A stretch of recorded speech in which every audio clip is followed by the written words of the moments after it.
ഇന്നലെ pen holder ഉണ്ടാക്കിയ ബോട്ടിലിൻ്റെ ബാക്കി വെച്ചാണ് ഇന്നത്തെ ക്രാഫ്റ്റ്. ഈ ബോട്ടിൽ പീസ് ടേബിളിൻ്റെ മുകളിൽ അനങ്ങാതിരിക്കണ കണ്ടപ്പോൾ തുടങ്ങി. ഒരു പ്ലാന്റർ ഉണ്ടാക്കിയല്ലോ ഞാനിങ്ങനെ ആലോചിച്ചുകൊണ്ടിരിക്കും. പ്ലാന്റർ അല്ലേ ഉണ്ടാക്കാല, ഇനിയിപ്പോൾ എന്താ. അതിൻ്റെ ഇപ്പോൾ ഒരു ചിരട്ടയും ഗ്ലൂ ഗണ്ണും പെയിൻറ്റും കൂടിയായ മെറ്റീരിയൽസ് റെഡി. ആദ്യം സാൻഡ് പേപ്പർ വെച്ച് ചിരട്ടി ഒന്ന് പോളിഷ് ചെയ്തെടുക്കണം.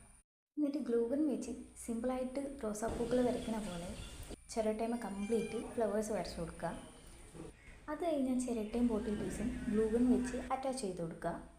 പിന്നെ കുറച്ച് പെയിൻറ്റും കൂടി അടിച്ചാൽ നമ്മുടെ പ്ലാന്റർ റെഡിയാണ്. ഇനി ഒരു പിങ്ക് കളർ പെയിൻറ്റ് ഇല്ലാത്തതുകൊണ്ട് ഞാൻ റെഡും ബ്ലൂവും മിക്സ് ചെയ്ത് അതിനകത്ത് കുറച്ച് വൈറ്റും കൂടി മിക്സ് ചെയ്താണ് ഈ 2 ഷെയ്ഡ് പിങ്ക് ഉണ്ടാക്കിയെടുത്തിരിക്കുന്നത്. വൈറ്റ് പെയിൻറ്റിൻ്റെ കോൺസെൻട്രേഷൻ കൂട്ടിക്കഴിഞ്ഞാൽ ലൈറ്റ് പിങ്ക് ആയിട്ട് കിട്ടും. അത് കുറച്ച് കഴിഞ്ഞാൽ കുറച്ച് ഡാർക്ക് പിങ്ക് ആയിട്ട് കിട്ടും. എന്നിട്ട് വൈറ്റ് പെയിൻറ്റ് എടുത്ത് ഫ്ലവേഴ്സുമ്മ തേച്ച് കൊടുക്കുക. അതുപോലെ തന്നെ നെക്ക് പോർഷനിൽ ഗോൾഡൻ കളറും കൂടി അപ്ലൈ ചെയ്താൽ സംഭവം റെഡി. പിന്നെ മണ്ണിടുക, പ്ലാന്റ് വെക്കുക. ഗുണമോ മെച്ചം, വിലയോ തുച്ഛം. പ്ലാന്റ് ഇഷ്ടപ്പെട്ടാൽ ലൈക്ക് ചെയ്യുക.